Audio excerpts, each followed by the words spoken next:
सम्मानित आजकेर उपस्थिति दिनी भाइरा आमरा मुसलमान इस्लाम आमादेर धर्म Islam never support of terrorism Islam complete course of life Islam हलो एमन एकटी धर्म जे धर्मटा कोनो रकमेर सन्त्रासबादीके समर्थन करे ना इस्लाम हलो एकटी पूर्णांग जीवन व्यवस्थार नाम। तबे आजके सारा पृथिवीर प्रान्ते यदि आपनि ताकिये देखें मुसलमान माने निपीड़ित मुसलमान माने निर्यातित मुसलमान माने अत्याचारित आज के सारा पृथिवीर प्रान्ते मुसलमानगुलिके एमन भावे टर्चारिंग करते शुरू करेছে এবং তার পাশাপাশি বলা হচ্ছে মুসলমানরা কখনো আদর্শ হতে পারে না, মুসলমানদের মধ্যে ন্যায় থাকতে পারে না, মুসলমানদের মধ্যে বৈষম্যকতা নেই, মুসলমানরা পৃথিবীর বুকে অভাব্য নীতি চালু করেছে, মুসলমানরা হলো একটি खूब अन्याय प्रजातिर एक श्रेणी काजे मुसलमानरा कखनो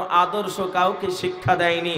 इस्लामेर पाशापाशी एक नतून शब्द लागिये देওয়া হচ্ছে যেই শব্দটির नाम हलो टेररिज्म। कथा ठीक बोललाम ना भूल बोललाम?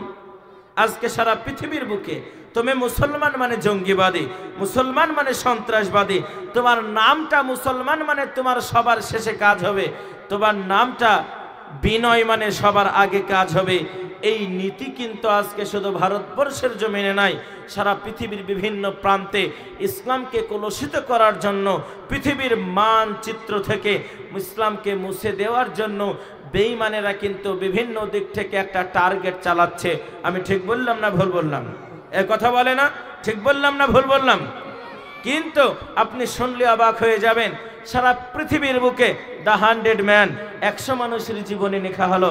আমার ভাইরা আদমের জীবনী আনা হলো, ইব্রাহিমের জীবনী আনা হলো, যীশু খ্রিস্টের জীবনী আনা হলো, গুরু নানকের জীবনী আনা হলো, বালক ব্রহ্মচারীর জীবনী আনা হলো, শ্রী চৈতন্যর জীবনী আনা হলো, রামের জীবনী আনা হলো, খ্রিস্টান ধর্মের ধর্মগুরু যাজকের জীবনী আনা হলো, এমন করে শ্রীকৃষ্ণের জীবনীটাও আনা হলো। লেখক ছিলেন একজন খ্রিস্টান ধর্মের মানুষ, তেনার নাম হলো মাইকেল এইচ হার্ট। 100 মানুষের জীবনের মধ্যে পৃথিবীর বুকে থেকে 100টা মহাপ্রভু মহামনীষীদেরকে যাচাই করে বাছাই করে তেনার গ্রন্থের মধ্যে স্থান দিল। পৃথিবীর বুকে যে বইটা একটা গুরুত্ব পর্যায়ের বই হিসাবে আজকে বিবেচিত হলো, ওই বইটার সব নাম্বারে প্রথম নাম্বারে যেই মানুষটার নাম হলো সেই মানুষটার বাড়ি হলো আপনার জন্মস্থান হলো আরব নগরে।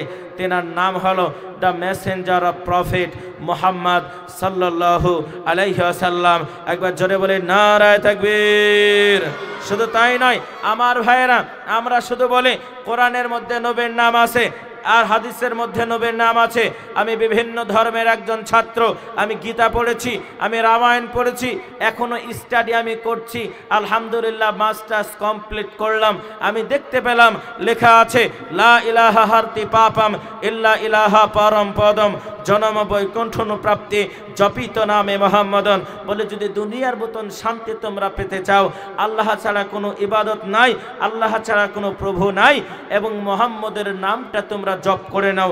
শুধু তাই নয়, গীতার মধ্যে বলা আছে ওই মানুষটার পিতা হবে যিনি বিশু যশা। সম্ভল মানে হচ্ছে শুক্লপক্ষ, শুক্লপক্ষ বলা হয় আরবের জমিটা মরুভূমির জমি যেখানে পানির সমাগম কম থাকে। বর্তমান গবেষকরা বিবেচনা করে বললেন সম্ভলের মিনিং হলো শুক্লপক্ষ। শুক্লপক্ষ মানে দেখা গেল আরবের মরুভূমি প্রান্তকে বোঝানো হয়েছে। তেনার পিতার নাম হবে বিশু যশা। বিশু যশাকে বাংলা মিনিং দেখা হলো, ইংরেজি দেখা হলো, আরবি দেখা হলো। বিশু যশা মানে এর বাংলা অর্থ হচ্ছে মালিকের দাস। অ্যারাবিক ট্রান্সলেশন করে দেখতে পেলাম আব্দুল্লাহ আইন বা দাল লাম আলিফ লাম লাম হা আব্দুল্লাহ। আব্দুল্লাহ নামের কথা অর্থ হলো মালিকের দাস। একবার জোরে বলুন সুবহানাল্লাহ। শুধু তাই নয়, তেনার মাতার নাম কি হবে? সুমাতান। সুমাতান মানে হলো নিরাপদ। আরবি থেকে বিবেচনা করা গেল আমিনা। আমিনা কথার অর্থ হলো নিরাপদ। কাজেই ওই মানুষটার মাতার নাম হবে যিনি, তার নাম হবে নিরাপদ। সুমাতান, তার মাতার নাম হবে আমিনা। এমন করে অন্য ধর্মের গ্রন্থের মধ্যেও কিন্তু আমার নবীজির আবির্ভাবের কথা বলা হয়েছে।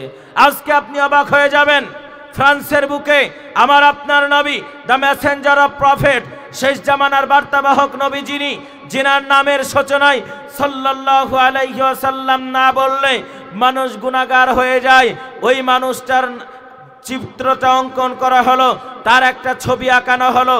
ছবি আঁকার পরে ফ্রান্সের বুকে তেনার ছবিকে ব্যঙ্গাত্ম করা হলো। এমন করে সারা পৃথিবীর বুকে নেট দুনিয়ায় ছবিটাকে ভাইরাল করে দেওয়া হলো। শুধু তাই নয়, আজকের যুবকেরা, আজকে আমরা ইতিহাসটা পড়তে পারি না, আমরা ইতিহাসটা জানি না, ইতিহাস নিয়ে আমরা বিবেচনা করি না। আমরা পড়ি রাজা রামমোহন রায় বিধবা প্রথা চালু করেছে। আমি বিভিন্ন ধর্মের একজন ছাত্র হিসাবে বলছি, আজ থেকে 1500 বছর পূর্বে মক্কার জমিনে ফুটন্ত গোলাপের মতন যার চেহারা, 25 বছরের টনটনে যুবক তিনার নাম হলো মোহাম্মদ। 40 বছরের একজন বৃদ্ধাকে বিবাহ করলেন, তার নাম হলো খাদিজা। খাদিজা 40 বছরের একজন বৃদ্ধাকে বিবাহ করে। পৃথিবীর প্রান্তে সর্বপ্রথমে তিনি বিধবা প্রথাকে তুলে দিয়ে আজকে নারীদের মর্যাদা দিলেন। সেই নবীটার নাম হলো মোহাম্মদ। জোরে বলেন নারায়ে তাকবীর। আমার ভাইরা, আজকে পৃথিবীর মানচিত্রে, আজকে পৃথিবীর বুকে, আজকে পৃথিবীর ইতিহাসে, আজকে পৃথিবীর পাতাতে বলা হচ্ছে মুসলমানরা সন্ত্রাসবাদী, মুসলমানরা জঙ্গিবাদী, মুসলমানরা আদর্শ হতে পারে না। আল্লাহর নবী সাল্লাল্লাহু আলাইহি ওয়াসাল্লাম হাদিস শরীফের মধ্যে বর্ণনা করলেন, হে দুনিয়ার মানুষ তোমরা শোনো, তোমার কাজের দ্বারাতে, তোমার কর্মের দ্বারাতে, তোমার ব্যবহারের দ্বারাতে যদি একটা অমুসলিম আঘাত পায়, তাহলে কিয়ামতের কাঠ গড়াতে তোমাকে এর জবাবদিহি দিতে হবে। কাজে একজন মাসুমকে যদি তুমি হত্যা করো, সমগ্র মানব জাতিকে হত্যা করার মতন গুনাহ তোমার আমল নামায় দেওয়া হবে। তুমি 14 বার যদি হজ করো, তোমার পাশের বাড়ির মানুষ যদি একজন অমুসলিম হয়, অনাহারে যদি জীবন যাপন করে, কোটি টাকার যাকাত তুমি আদায় করো, ওই অমুসলিমকে তুমি খোঁজ খবর না নেওয়ার কারণে কিয়ামতের কাঠ গড়ায় তোমাকে আল্লাহর কাছে জবাবদিহি দিতে হবে। এটার নাম হলো ইসলাম। নারায়ে তাকবীর। কাজে পৃথিবীর বুকে ইসলাম কখনো জটিলতা তৈরি করেনি। ইসলাম হচ্ছে peace. Islam never support of terrorism. Islam কখনো সন্ত্রাসবাদীকে সমর্থন করে না। ইসলাম হলো শান্তির ধর্ম। আল্লাহর নবী পৃথিবীর বুকে শান্তি কায়েম করেছেন, তিনি আমানতদারি এনেছেন। তাই তো নবীজির জীবনী পড়ে, নবীজির আদর্শ দেখে, নবীজির প্রেমে পড়ে আজকে মানুষ দলে দলে দলে দলে মুসলমান হয়েছে। কোরআন বলে লা ইকরাহা ফিদ্দিন, দিনের মধ্যে কোনো জবরদস্তি নাই, দিনের মধ্যে বাড়াবাড়ি নাই, দিনের মধ্যে কোনো জটিলতা নাই। ইসলাম একেবারে সহজ, দিনের মধ্যে জবরদস্তি করা যাবে না। তবে আমার ভাইয়েরা, আপনারা বলুন, আজকে সারা পৃথিবীর প্রান্তে আমাদেরকে কেন এত কলুষিত করা হচ্ছে? তার কারণ হচ্ছে একটাই, আপনি দেখবেন যে ভালো হবে তার পেছনে কিন্তু সূত্র লাগতে বেশি দেরি হবে না। আমি কথা ঠিক বললাম না ভুল বললাম? আজকে সারা পৃথিবীর প্রান্তে আপনি যদি তাকিয়ে দেখেন, আজকে ফিলিস্তিনের জমিনে আল্লাহ রাব্বুল আলামিন পবিত্র কোরআনুল কারীমের পারা নাম্বার 15, সূরার নাম সূরা বানী ইসরাঈল। আল্লাহ রাব্বুল আলামিন বলে, আমি আল্লাহ রাব্বুল আলামিন সুবহানাল্লাযী আসরা, আমি বিশ্ব নবীকে ঊর্ধ্বগমন করলাম যেখান থেকে, ওই জায়গাটার নাম হলো ফিলিস্তিন। আজকে ফিলিস্তিনের জমিনে, ফিলিস্তিনের মায়ের উপরে, ফিলিস্তিনের বোনদের উপরে, ফিলিস্তিনের মুসলমান ভাইদের উপরে, ফিলিস্তিনের কচি যুবকদের উপরে ওই ইসরায়েল নরপশুরা, ইসরায়েল বাহিনীরা এমনভাবে টর্চারিং করছে, আজকে একদিন নয়, 2 দিন নয়, তাদের উপরে বেপরোয়া হামলা চালানো হচ্ছে। তারপরেও তারা নিজের জায়গা থেকে সরে আসছে না। আল্লাহ রাব্বুল আলামিন বললেন, যারা দিনের পথে চলে, যারা দিনের পথে লড়ে, তাদের টাকা না থাকতে পারে, তাদের পয়সা না থাকতে পারে, তাদের অট্টালিকা না থাকতে পারে, তাদের জমি জায়গা না থাকতে পারে, তাদের গোষ্ঠীর বল না থাকতে পারে, আমি আল্লাহ রাব্বুল আলামিন যারা দিনের পথে থাকবে, যারা দিনের রাস্তায় চলবে, আমি আল্লাহ তাআলা তাদের হেফাজতের দায়িত্ব নেব। নারায়ে তাকবীর। আজকে ইতিহাসের পাতায় আমাকে আপনাকে মুচি সাজানো হচ্ছে। আজকের যুবকরা ইতিহাস পড়ে না, আজকের যুবকেরা গোপাল ভাঁড়ের বই পড়তে ভালোবাসে, আজকের যুবকেরা গল্পের বই পড়তে ভালোবাসে, আজকের যুবকেরা ছোটকা বই পড়তে ভালোবাসে, কিন্তু যুবকরা ইতিহাস জানে না। সারা পৃথিবীর প্রান্তে আজকে ভারতবর্ষের জমিনে মুসলমানদেরকে বলা হয় তোমাদের উপরে এনআরপি করা হবে, তোমার উপরে সিএ করা হবে, তোমাদের উপরে এই লাগু করা হবে, তোমাদেরকে ভারত থেকে তাড়ানো হবে। দীপ্ত কণ্ঠে জানিয়ে দিতে চাই, আমরা ভারতীয় মুসলমান। ভারতের জমিনে আমাদের যদি আইডেন্টি কার্ড দেখতে হয়, ভারতের জমিনটা সুখে দেখো। ভারতের মাটিতে মুসলমানদের তাজা রক্তে ভারতের মাটি রঞ্জিত হয়েছে। নারায়ে তাকবীর। আমরা কি আইডেন্টি কার্ড দেব? আমরা কি প্রমাণ দেব? আমরা তাদেরকে জানাতে চাই, পৃথিবীর বুকে মুসলমানরা ভেসে আসেনি। সারা পৃথিবীর বুকে মুসলমান রাজত্ব করেছে 1200 বছর। আমেরিকা, যেই আমেরিকা আজকে ছলে বলে কৌশলে নেটো নামক একটা সংস্থা চালু করেছে, ওই যারা দুস্থ শ্রেণীর দেশ আছে তাদের উপর আক্রমণ করো। আর নেটোর মধ্যে কারা থাকবে? আমরা পশ্চিমা দেশগুলি তার মধ্যে থাকব। যদি আমাদের উপর আক্রমণ করে, আমরা পশ্চিমারা তাদের উপর আক্রমণ করব। এই শর্ত সাপেক্ষে আজকে দুনিয়ার ভাইরাস নেটো নামক এই সংগঠনের মধ্যে দিয়ে আজকে পৃথিবীকে চালানোর চেষ্টা হচ্ছে। ইসরায়েলকে আমরা দেশ বলে স্বীকৃতি দিই না, অথচ আজকে ইসরায়েল দেশের স্বীকৃতি পেল। কিন্তু যারা দেশের জন্য লড়লো, যারা দেশের জন্য মারলো, যারা নিজের মাতৃভূমির জন্য আজকে যুদ্ধ করে শহীদ হচ্ছে, সেই ফিলিস্তিন বাহিনীদেরকে আজকে ইতিহাসের পাতায় তাদেরকে জঙ্গি গোষ্ঠী বলে আখ্যায়িত করা হচ্ছে। জোরে বলুন, কথা ঠিক বললাম না ভুল বললাম? ভারতবর্ষের জমিনে যারা লড়লো, আজকে ভারতবর্ষের বুকে এমন একটা সিস্টেম চালু করে দেওয়া হচ্ছে, ভারতবর্ষের জমিন থেকে হিন্দু মুসলিম সম্প্রীতিকে মিটিয়ে দেওয়ার জন্য। ভারত হচ্ছে সোনার দেশ, আমরা গর্বিত। উই লাভ মাই কান্ট্রি, আমরা আমাদের দেশকে ভালোবাসি, আমরা গর্বিত। তার কারণ হলো আমরা হলাম ভারতীয়। ভারতবর্ষের মুসলমান, ভারতবর্ষের হিন্দু, ভারতবর্ষের জৈন, ভারতবর্ষের বৌদ্ধ আপামর জনতা যখন ইংরেজরা ভারতের জমিনে চুষে চুষে খেতে শুরু করলো, ইতিহাস আপনারা পড়েছেন, একদিন নয়, 2 দিন নয়, ইংরেজ 200 বছর ভারতবর্ষের জমিনে রাজত্ব করেছে। আমার ভাই, তখন ভারতবর্ষের হিন্দু মুসলিম জৈন বৌদ্ধ ঐক্যবদ্ধ হয়ে তারা বলল আমরা হলাম ভারতীয়, আমরা ধর্মের ডিভাইডেড করব না। তুমি মন্দিরে যাবে, যাও, আমরা তোমাদেরকে প্রোটেকশন দেব।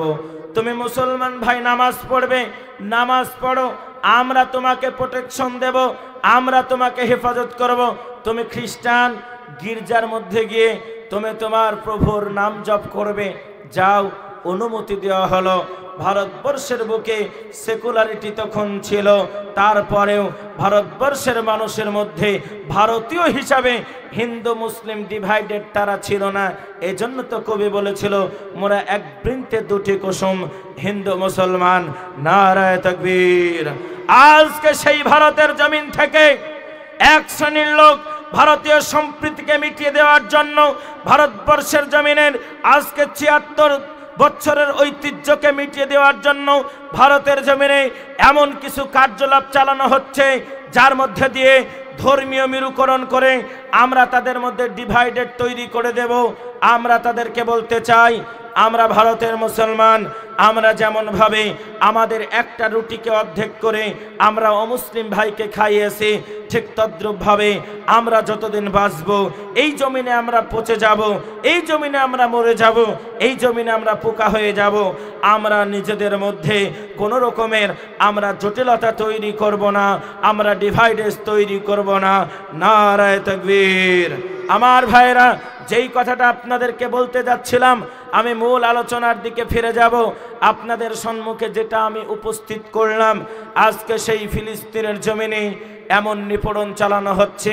আল্লাহ বলছে, ওয়ালা তাহিনু ওয়ালা তাহজানু ওয়া আনতুমুল আ'লাউনা ইন কুনতুম মুমিনিন।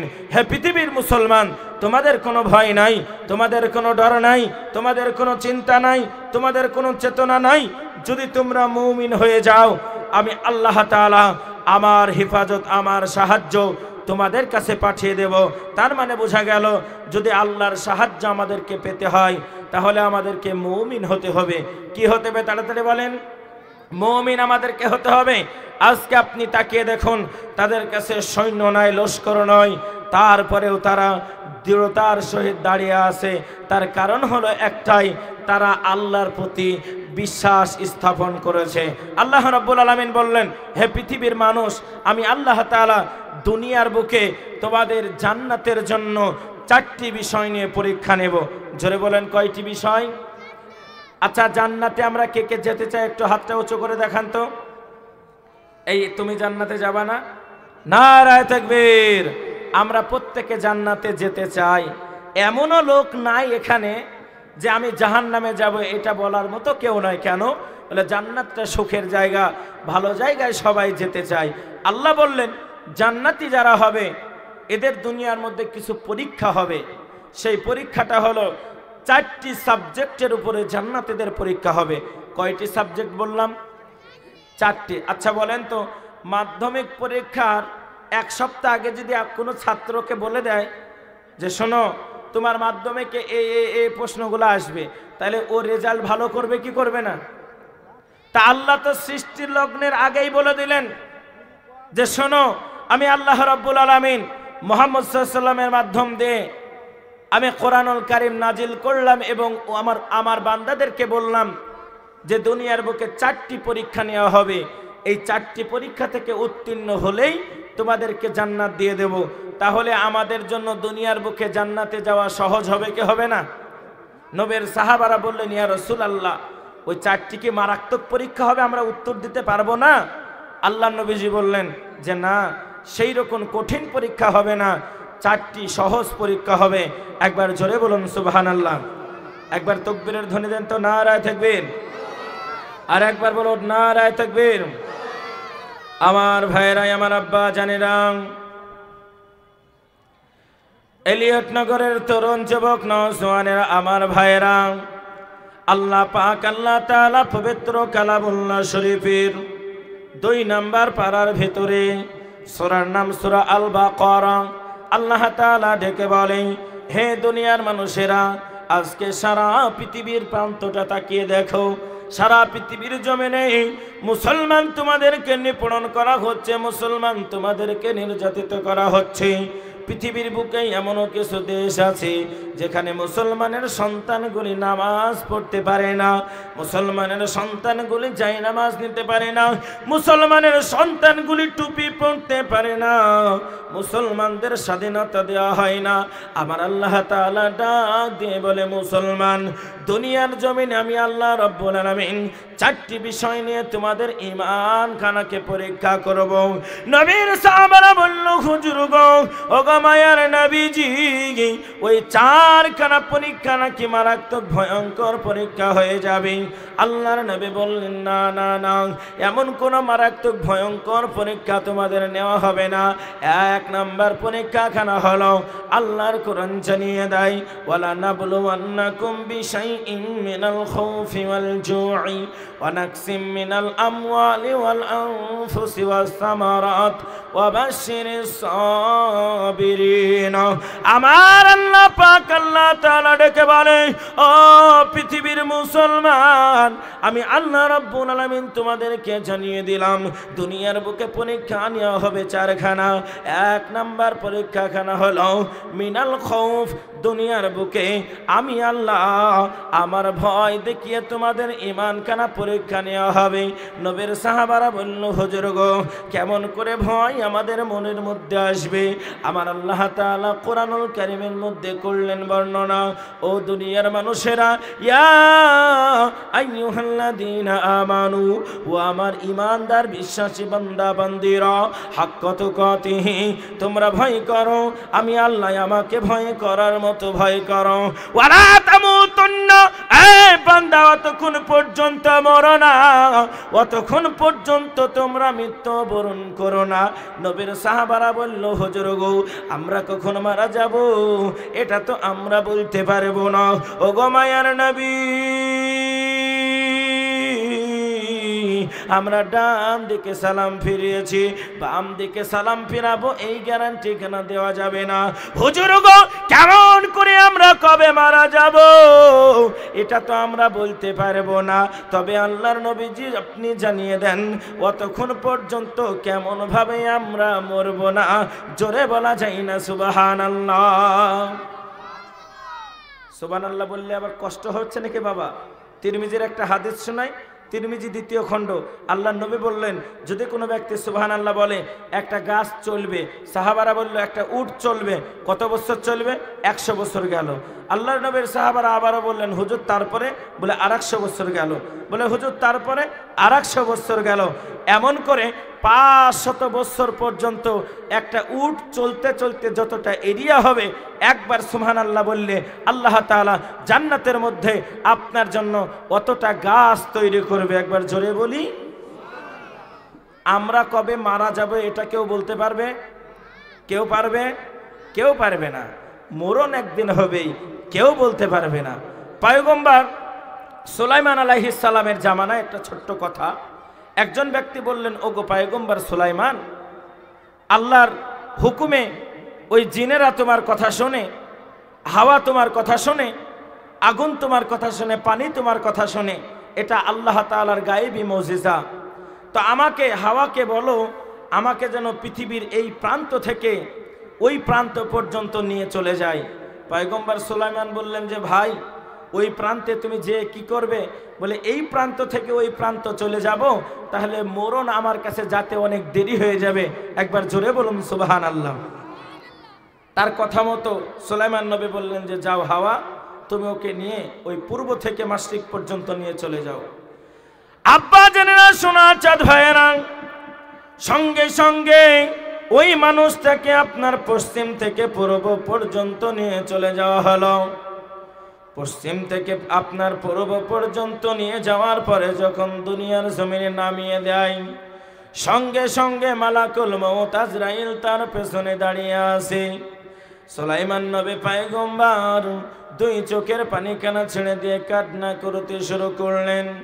পূজারা বলে ওগো বাদশাহ সুলাইমান, কান্না করেন কেন? কান্না করেন কেন? কান্নার ফাঁকে সুলাইমান নবী আবার মুস্কি মেরে একটু হেসে দিলেন। অবাক হয়ে যাওয়ার পরে পূজারা বলে নবীজি কান্না করেন, আবার কেন হাসেন? রহস্যখানা জানি না, মেহেরবানি করে আপনার হাসি কান্নার রহস্যখানা যদি আপনি জানিয়ে দিতেন। আব্বা জানেরা, সোনার চাঁদ ভাইরা, পয়গম্বর সুলাইমান আলাইহিস সালাম বলল আমার প্রজারা তোমরা শোনো, হাওয়া আমার কথা শোনে, জিনেরা আমার কথা শোনে। আজকে কীট পতঙ্গ পর্যন্ত, পিপিলিকার ভাষা পর্যন্ত আমি বুঝতে পারি। ওই জ্ঞান আমার আল্লাহ আমাকে দান করেছে। তবে তুমি শুনে নাও, আমার রাজ্য থেকে একটা মানুষকে ওই পশ্চিম দিকে নিয়ে যাওয়া হয়েছিল। মানুষটার মনের মধ্যে বড় ইচ্ছা ছিল আমি যদি এইখান থেকে কোটি কোটি কোটি কোটি মাইল দূরে চলে যাই তাহলে মরণ আমার কাছে আসতে দেরি হয়ে যাবে। কিন্তু ভাই না না না, তাকে সঙ্গে সঙ্গে জমিনে যখন নামিয়ে দেওয়া হলো, মালাকুল মউত আজরাইল তার জানখানা কবজ করে নিল। জোরে বলা যায় না সুবহানাল্লাহ? এই জন্যই আমার প্রজারা, আমি মনে মনে একবার কন্দন করলাম। তার মনের মধ্যে আশা ছিল বেঁচে থাকার, কিন্তু না না না, তার আশাখানা পূরণ হইল না। কার কখন মরণ হবে পৃথিবীর বুকে কেউ জানে না। আল্লাহর নবীজি বললেন সাহাবারা শোনো, কার কখন মরণ হবে কেউ তো বলতে পারে না। তবে তোমরা শুনে নাও, আমার মনে পড়ে যায় আমার একজন সাহাবীর কথাখানা। যেই আমার সাহাবী শুধুমাত্র কোরআনের জন্য, আমি নবী আমাকে ভালোবাসার জন্য, আমার জন্য জান দিয়েছে, মাল দিয়েছে, প্রয়োজনে নিজের জীবন খানাও দিয়ে দিয়েছে। আল্লাহর নবীর সাহাবারা বলল হুজুর গো, আমরা তো দিনের জন্য জান দিলাম, মাল দিলাম, প্রয়োজনে জীবন দিলাম। ইয়া রাসূলুল্লাহ, ইয়া হাবিবাল্লাহ, তবে কি আমরা পরিপূর্ণ মুসলমান হতে পারিনি? তবে কি আমরা পরিপূর্ণ ঈমানওয়ালা হতে পারিনি? মায়ার নবী আমার ডাক দিয়ে বলে নবীর সাহাবা তোমরা শোনো, আজকে আমার ডান দিকে আবু বকর আছে না নাই? বলে হুজুর গো আজকে আপনার ডান দিকে আবু বকর আছে। বলে নবীর সাহাবা আজকে আমার বাম দিকে ওমর আছে না নাই? বলে হ্যাঁ হ্যাঁ আজকে আপনার বাম দিকে ওমর আছে। বলে আজকে কি আমার সামনে আলী নাই? বলে আজকে আপনার সামনে আলী আছে। নবীর সাহাবা আজকে কি আমার পেছনে উসমান নাই? নবীর সাহাবারা চাতক পাখির মতন কান্না করে আর বলে হুজুর গো আজকে ডানে আবু বকর আছে, বামে আপনার আলী ওমর আছে, সামনে আলী আছে, পেছনে উসমান আছে। আজকে আমরা আপনার সাহাবা, আপনার জন্য আমরা জান দিব, মাল দিব, প্রয়োজন জীবন দিব। হুজুর গো আপনার জন্যই আমাদের কল্লা কানা দান করে দেব। মায়ার নবীজি দুই চোখের পানিটা ছেড়ে দিয়ে কান্না করতে শুরু করে। নবীর সাহাবারা বলে হুজুর গো সব কিছু সহ্য করতে পারি নবী, কিন্তু আপনার চোখের পানি কেন সহ্য করতে পারি না। ওগো আল্লাহর নবী মেহেরবানি করে আপনি ক্রন্দন করবেন না। আল্লাহর নবী বললেন নবীর সাহাবা তোমরা শুনে নাও, আমার মনে পড়ে ওই দিনের কথা যেই দিন আমার ডান দিকে আবু বকর ছিল না, যেই দিন আমার সামনে ওমর ছিল না, আমার পেছনে উসমান ছিল না। ওই মক্কার বেঈমানেরা আমি নবী আমাকে বড় অত্যাচার করেছিল, আমি নবী আমাকে বড় টর্চারিং করেছিল, আমাকে মারতে মারতে আমার শরীর দিয়ে রক্তগুলো দুনিয়ার জমিনে গুঁড়িয়ে গুঁড়িয়ে ফেলে দিয়েছিল। ওগো নবীজির সাহাবা ওই সময় কেমন করে ঈমান আনয়ন করেছিল আমার একজন মহিলা সাহাবী, তার নাম হলো হযরতে সুমাইয়া রাদিয়াল্লাহু তাআলা আনহা। ওগো আমার এলিয়েট নগরের মায়েরা, আল্লাহর নবীর সাহাবী সুমাইয়া বেঈমান আবু জিগিল বলে সুমাইয়া টাকা দেব, পয়সা দেব, জমি দেব, জায়গা দেব, অট্টালিকা দান করব, একটিবারের জন্য বলো মুহাম্মদ ভালো না, একটিবারের জন্য বলো ইসলাম ধর্ম ভালো না। সুমাইয়া বলল না টাকা লাগবে না, পয়সা লাগবে না, জমি জায়গা অট্টালিকা লাগবে না, আনা মুহাম্মাদান হিব্বুহু, আমি আমার নবীকে বড় ভালোবেসে ফেলেছি, আনা ইউমিনু বিল্লাহ, আমি আমার আল্লাহর প্রতি ঈমানখানা আনয়ন করেছি। ওরে মক্কার বেঈমান, আমি সুমাইয়া আমাকে মারতে মারতে যদি তোমরা রক্তাক্ত করে দাও তারপরে আমি ঈমান থেকে আলাদা হব না। জোরে বলা চাই না সুবহানাল্লাহ, নারে তাকবীর। আল্লাহর নবীর সাহাবারা বলল হুজুর গো একটিবারের জন্য হুজুর জানিয়ে দেন, আমরা তো আপনার জন্য জান দিলাম, মাল দিলাম, প্রয়োজন জীবন দিলাম। আমরা অনেকে এমন আছে আমাদের কলিজার টুকরা সন্তানগুলিকে রেখে আপনার কাছে এসেছে হুজুর, যখন ডাক দিয়েছেন তখন আমরা চলে এসেছি। মায়ার নবী বললেন নবীর সাহাবা তোমরা শোনো, তোমরা তো আমার কাছে এসেছো, কিন্তু নবীর সাহাবা আমার সুমাইয়া একজন বৃদ্ধা মহিলা সাহাবী ছিল, সুমাইয়ার একজন সন্তান ছিল যার নাম হলো আম্মার রাদিয়াল্লাহু তাআলা আনহু।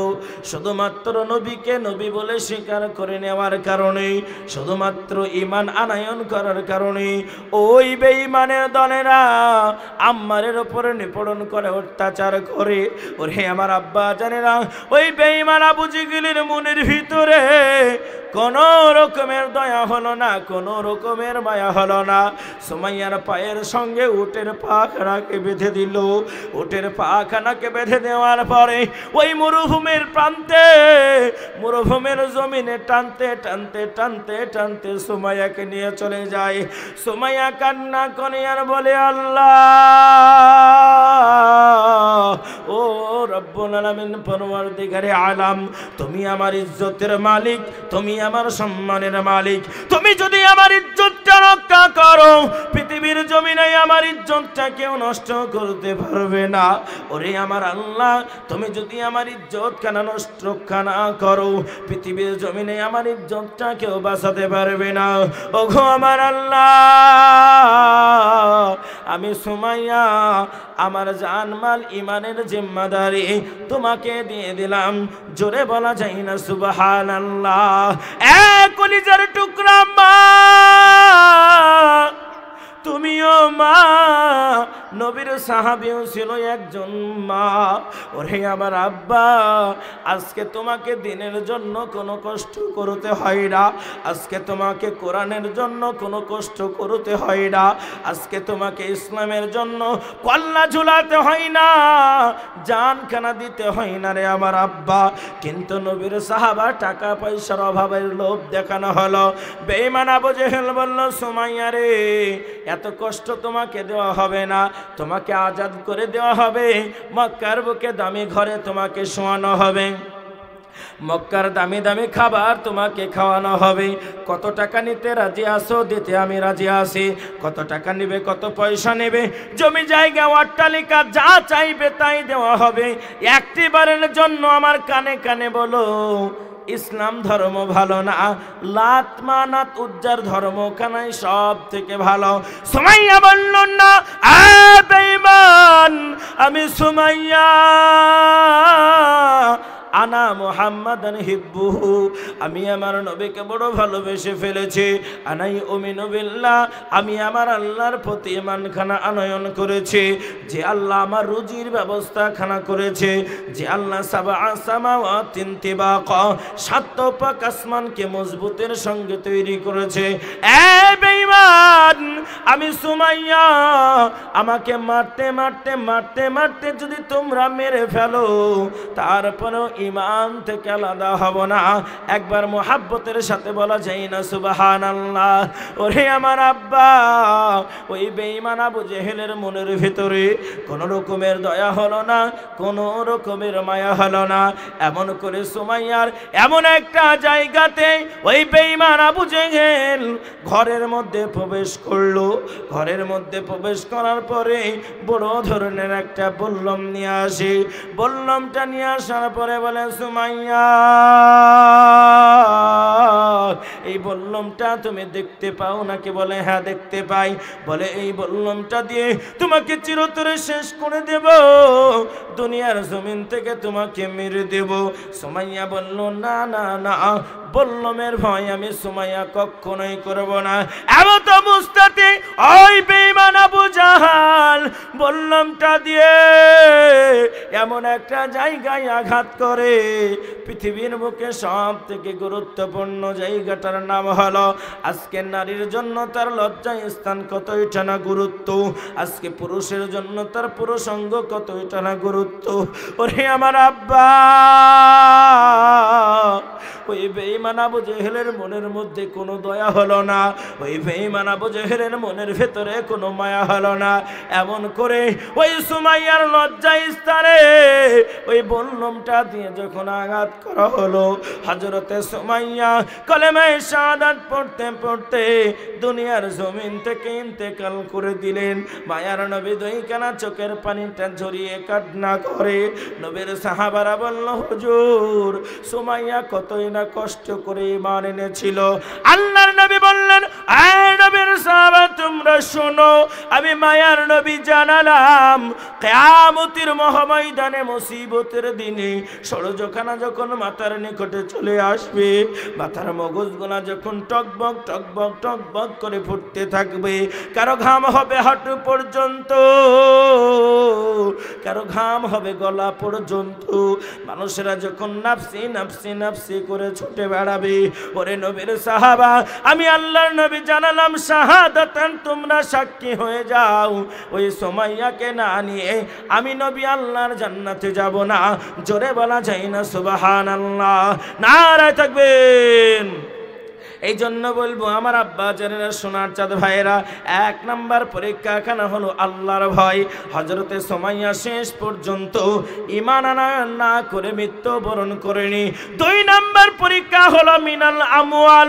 আমার আব্বা জানেরা, সোনার চাঁদ ভাইয়েরা, আমি আপনাদের সম্মুখে ছোট্ট করে একটা কথা জানাবো রে বাবা, আজকে সারা পৃথিবীর জমিনে যদি আপনি তাকিয়ে দেখেন, ওই বেঈমানেরা মনে মনে ভাবছে মুসলমানদেরকে মিটিয়ে দেব, মুসলমানদের কোরআনখানা মিটিয়ে দেব, মুসলমানদের মসজিদগুলোকে আমরা ভেঙে দেব। একটা নয়, দুইটা নয়, 500 বছর ধরে মুসলমান নামাজ পড়ে যেই জায়গা, ওই আমার সোনার বাবরির মসজিদখানা, 500 বছর ধরে মুসলমানরা সেইখানে নামাজ পড়ে, মুসলমানরা তসবিহ গোনে, মুসলমানরা সেইখানে দুই চোখের পানিটা ছেড়ে দিয়ে কান্না করে। ওরে আমার আব্বা, শুধু তাই নয়, আজকে জ্ঞানব্যাপী মসজিদের দিকে তাকিয়ে দেখো, আজকে বেঈমানেরা চাইছে মুসলমানদের মসজিদগুলো ভেঙে দেব, মুসলমানদের মাদ্রাসাগুলো বন্ধ করে দেব, মুসলমানদের কোরআনখানা আগুন লাগিয়ে দাও দাও করে জ্বালিয়ে দেব। সুইডেনের বুকে কোরআনকে জ্বালিয়ে দেওয়া হলো, আমেরিকার বুকে কোরআনকে জ্বালিয়ে দেওয়া হলো। তারা মনে মনে ভাবছে মুসলমানদের কোরআনটা যদি জ্বালিয়ে দেই মুসলমানরা পঙ্গু হয়ে যাবে, কিন্তু না না না না, মুসলমানরা অত হতভাগা বান্দা না। আজকে তারা যতই আমাদের মসজিদটা ভেঙে দেখ না কেন, যতই আমাদের মাদ্রাসাটা ভেঙে দেখ না কেন, যতই আমাদের কোরআনটাকে পড়িয়ে দেখ না কেন, আমরা মুসলমান, আমাদের শরীরে এক ফোঁটা রক্ত থাকা পর্যন্ত আমরাই আমাদের কোরআনখানাকে বাঁচাবো। জোরে বলে ইনশাআল্লাহ, নারায়ে তাকবীর। এই জন্য আমার আব্বা জানেনা, সোনার চাঁদ ভাইয়েরা, আজকে যদি আপনি লক্ষ্য করেন, আপনার মা নাই কবরে চলে গেছে, আপনার আব্বা নাই কবরে চলে গেছে, আপনার সন্তান সন্ততি নাই কবরে চলে গেছে। ওরে আমার আব্বা, এইখান থেকে আমি চলে যাব যোগিন্দায়, আর একটা মাহফিল আছে। যাই হোক, সময় বড় আমি সংকীর্ণ করে ওনাদের কাছে আবেদন করেছিলাম, আমি আর বেশিক্ষণ আপনাদের কাছে থাকবো না, আমি কিছুক্ষণের মধ্যে বিদায় নিয়ে নেব। আজকে শুধু পশ্চিম বাংলায় নয় রে বাবা, এই তো কিছুদিন আগে বাংলাদেশ থেকে ওয়াজ করে আসলাম। সারা পশ্চিম বাংলা, আসাম, ত্রিপুরা, জলপাইগুড়ি, কুচবিহার, বাংলাদেশ, আজকে সব জায়গাতে ওয়াজ করছি। প্রাণ খুলে আপনাদের জন্য দোয়া করব। আমি আমার ঘরের জন্য চাইব না, আমি আমার বাড়ির জন্য চাইব না, আমি আমার বিবির জন্য চাইব না, আমি আমার নিজের জন্য চাইব না। আজকে বেঈমানরা চাইছে কোরআনখানা মিটাবো, কিন্তু আমরা ইলিয়টনগর কালীতলার মুসলমান, আমাদের জান দিয়ে আমরা কোরআনখানা বাঁচাবো। কে কে বাঁচাবে একটা হাতটা উঁচু করে বলি নারায়ে তাকবীর। আল্লাহু আকবার বলছে না যে? একবার জোরে বলে নারায়ে তাকবীর। আজকে কোরআনকে বাঁচানোর জন্য নবীর সাহাবাদের মতন আপনাদেরকে ওই জিহাদের ময়দানে গিয়ে কুরবানি হতে হবে না।